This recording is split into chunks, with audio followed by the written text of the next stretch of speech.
Hi, welcome to Policy Times. I am Sarfaraz Nasir. Today I have with me Professor Ujjawal K Chowdhury. He is a very prominent media person and he had been a very active journalist. Now he is heading the media school of Pearl Academy. Welcome, Professor Chowdhury. Thank you. What else Indian media? Are they greedy or they gutless? No. Media in every age, in every society, has been a mixed bag. There have been extremely dedicated, honest, committed media people, and there have been people who are basically power brokers. There have been people who would compromise for advertisements and other monetary benefits. So there have been all sorts. So you cannot paint the entire media of the country with the same brush. Do you really think there is a crisis of credibility in media today?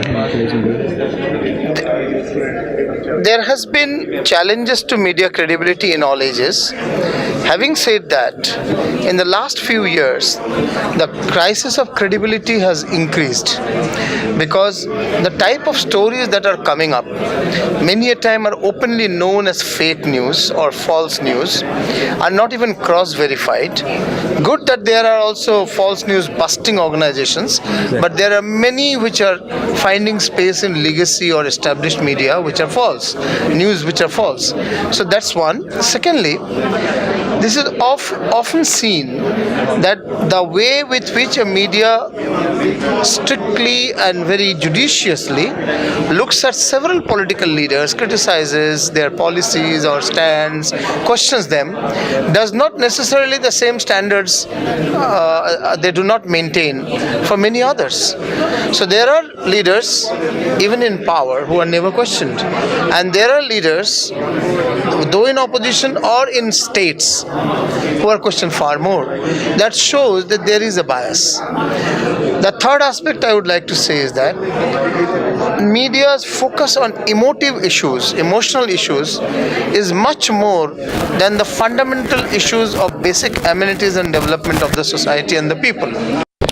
Your take on the media freedom and especially editorial freedom. There has been report that of course India has a very free media, but corporate houses does not allow the editorial board to function independently. Three problems on media freedom. One, pressures from government.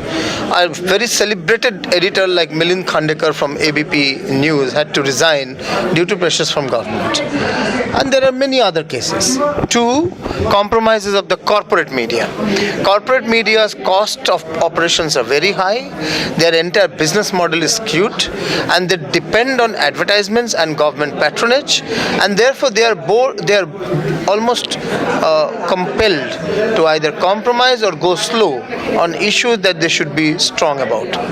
The third problem of media's credibility is individuals' talent and skills of media men. There is a large number of people who are coming into media.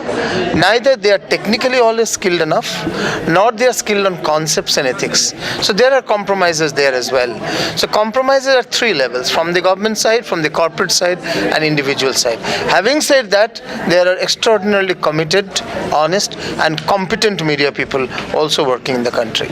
Your take on gender imbalance in newsroom, especially that one where it comes to the board and the HR sections. Why there is such a massive imbalance, gender imbalance?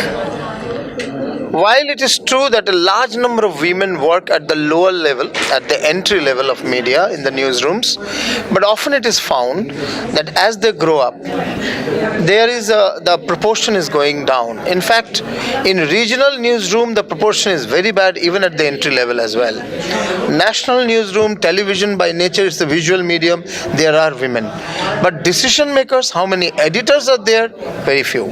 Excepting some like NDTV or Mirror Now or a few others, exactly. You do not find too many decision-making women in the newsroom. Few issues. One, specific to the gender. Many women cannot keep up with the pressures of the profession, and beyond marriage or beyond childbirth, then they take a backseat. That's one. But there are also structural problems and challenges as well. When it comes to major decision-making and when it comes to interacting with the powers that be, the men leaders have come closer. They have a sort of a bonding among themselves to keep many women out. So that's also reported in many places. The third aspect is that there are a lot of issues connected to the way the women journalists are treated in the organizations. So many people also from that perspective also fall out. So there are challenges. I would still consider that in the last 10 years, with the rise of social media and television, 10 to 15 years, there has been a larger number of women coming up within the newsroom. That's a good sign, but long way to go. Last question, sir. Some 2 or 3 years back, I got a news, and that was a basically report conducted by CSDS, and it was about the caste in newsroom. Why there is certain, not certain, but explicit deprivation of certain, caste, especially Dalit, from the newsroom.